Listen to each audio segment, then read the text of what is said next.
Terus ibu kira Pak Jokowi juga bisa kerja? Nah makanya kita bisa berdebat itu. Saya lebih tahu, makanya saya nggak enak ngomong depan umum. Tapi kalau ibu mau pilih Pak Prabowo pun itu hak ibu.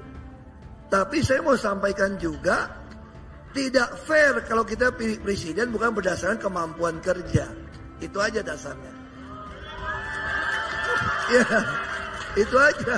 Bukankah dia melanjutkan Jokowi apa yang dicita-citakan Soekarno, memindahkan ibu kota? Aduh ibu, pindah ibu kota Soekarno maunya Kalimantan Tengah bu. Sekarang ibu tahu nggak pindah Kalimantan Timur? Bagi tanah orang yang sudah dikuasai orang banyak 2 juta, 3 juta per meter. Setiap jengkal tanah mau dibangun bayar orang. Orang itu siapa? Geng-geng semua. Makanya ibu, kalau kita bilang mau pindah ibu kota, saya udah usul.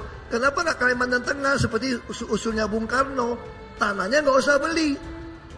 Kenapa masih paksakan Kalimantan Timur? Kalau mau Kalimantan Timur pun kenapa nggak pakai saja Balikpapan sebagai ibu kota? Kenapa? Karena di Balikpapan itu bu, tanah Pertamina itu ribuan hektar. Ribuan hektar. Tinggal kita kasih gratis. Pemindahan ibu kota negara dari Jakarta ke Nusantara di Kalimantan Timur nih merupakan mimpi bagi Indonesia. Mimpi ini bukanlah hal yang baru bro. Gagasan ini sudah ada sejak era Presiden Soekarno, namun baru bisa diwujudkan di era Presiden Joko Widodo. Meskipun Indonesia memiliki wilayah yang luas, namun sebagai ibu kota kebanggaan bagi rakyat Indonesia, hal ini harus memenuhi persyaratan yang ketat. Yang pertama nih, sentralitas. Lokasi ibu kota idealnya nih berada di tengah-tengah wilayah negara untuk memudahkan aksesibilitas dari seluruh penjuru negeri. Meskipun IKN Nusantara tidak berada 100% di tengah-tengah Indonesia secara geografis, namun memiliki beberapa keunggulan dibandingkan dengan lokasi di tengah-tengah Indonesia secara geografis. Karena pada dasarnya bro, jika dilihat secara kasat mata, titik tengah Indonesia memang berada di wilayah Sulawesi Barat.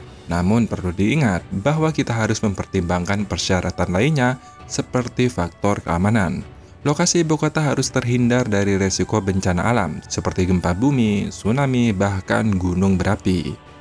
Pulau Sulawesi masih termasuk dalam wilayah cincin api Pasifik atau yang sering disebut dengan Ring of Fire, yang ditandai dengan aktivitas tektonik yang tinggi.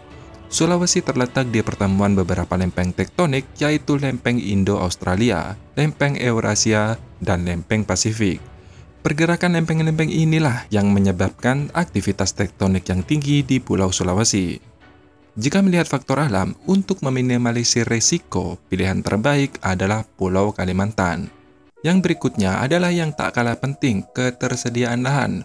Lokasi ibu kota harus memiliki lahan yang cukup luas untuk pembangunan ibu kota baru. 1957, Presiden Soekarno memiliki gagasan untuk memindahkan ibu kota dari Jakarta ke Kalimantan Tengah, tepatnya di Palangkaraya. Namun, kurangnya dana dan ketidakstabilan politik baik di dalam negeri maupun global pada saat itu, kemudian proyek ini ditunda. 2019, pemerintah resmi mengumumkan bahwa ibu kota negara akan dipindahkan, tapi bukan ke Palangkaraya, melainkan ke Kalimantan Timur, tepatnya di Kabupaten Panajam Pasir Utara dan di sekitar Kutai Kartanegara. Mengapa tidak ke Palangkaraya?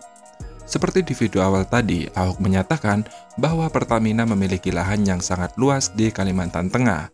Dan itu memang benar. Contohnya nih, seperti lahan untuk program food estate yang luasnya sekitar 164,6 ribu hektar. Namun sekali lagi perlu diingat bahwa lokasi ibu kota harus memiliki ketersediaan sumber daya alam dan daya dukung lingkungan yang baik untuk pembangunan berkelanjutan. Jika kita melihat ibu kota baru negara lain seperti Seoul, Canberra, Los Angeles, bahkan Putrajaya, ibu kota tersebut dekat dengan mata air. Mengapa?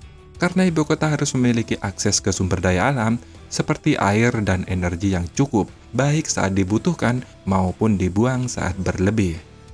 Selain itu, harus ada infrastruktur dalam artian kota pendukung. Misalnya nih, Jakarta memiliki Depok, Bekasi, dan Tangerang sebagai kota satelit Jakarta. Surabaya memiliki Gresik, Mojokerto, dan Sidoarjo yang disebut dengan Gerbang Kertosusilo. Medan memiliki Binjai, Deli Serdang, dan Karo. Nah, kalau Kalimantan Tengah punya apa? Tidak ada yang memadai, hanya Palangkaraya, Katingan, Pulau Pisang, dan Gunung Mas. Tentu semua ini tidaklah cukup, karena kota penyangga minimal harus berada di bawah satu tingkat kota provinsi. Harus punya fasilitas bandara, pusat industri, pusat niaga, dan pusat pendidikan. Kalau ibu kota negara sekarang, jelas kota penyangganya adalah Balikpapan, Samarinda, dan Banjarmasin. Ketiga kota tersebut siap kapanpun menjadi kota provinsi masing-masing. Nah, kalau begitu nih, mungkin ada pertanyaan, mengapa tidak dipindahkan ke Balikpapan saja? Beberapa hari yang lalu, ada yang memperdebatkan hal ini di kolom komentar. Alasannya, katanya biaya pembangunan ibu kota di Balikpapan itu bisa lebih murah. Namun kemudian saya minta nih data konkretnya, tetapi tidak dijawab. Jawabannya hanya berdasarkan asumsi belaka yang dijadikan argumen. Jadi begini, sebenarnya luas yang dibutuhkan ibu kota baru itu yaitu sekitar 2.561 km persegi. Sedangkan luas kota Balikpapan hanya 503,3 km persegi. Nah, bagaimana dengan sisanya? Lagi pula, siapa bilang bisa lebih murah? Harga lahan di IKN itu hanya sekitar 2 juta per meter. Itu pun harga terbaru. Kalau awal-awal dulu bahkan tidak sampai 1 juta. Loh, kok tahu bang? Jadi begini, awalnya lahan di IKN itu milik Sukanto Tanoto melalui usahanya yaitu PT ICI Hutan Manunggal, sekaligus pendiri Agung Sedayu Group. Itu pun hanya lahan konsesi atau milik negara, bukan milik pribadi Sukanto. Jadi statusnya itu cuma HGU. Dan teman-teman bisa lihat Undang-Undang Nomor 5 Tahun 1960 tentang pokok-pokok agraria. Di situ jelas pasal 18 mengatakan bahwa untuk kepentingan umum termasuk kepentingan bangsa dan negara serta kepentingan rakyat bersama, hak atas tanah dapat dicabut dengan memberi ganti rugi yang layak sesuai undang-undang. Jadi itu hanya ganti rugi bro, bukan pembelian. Itulah sebabnya murah.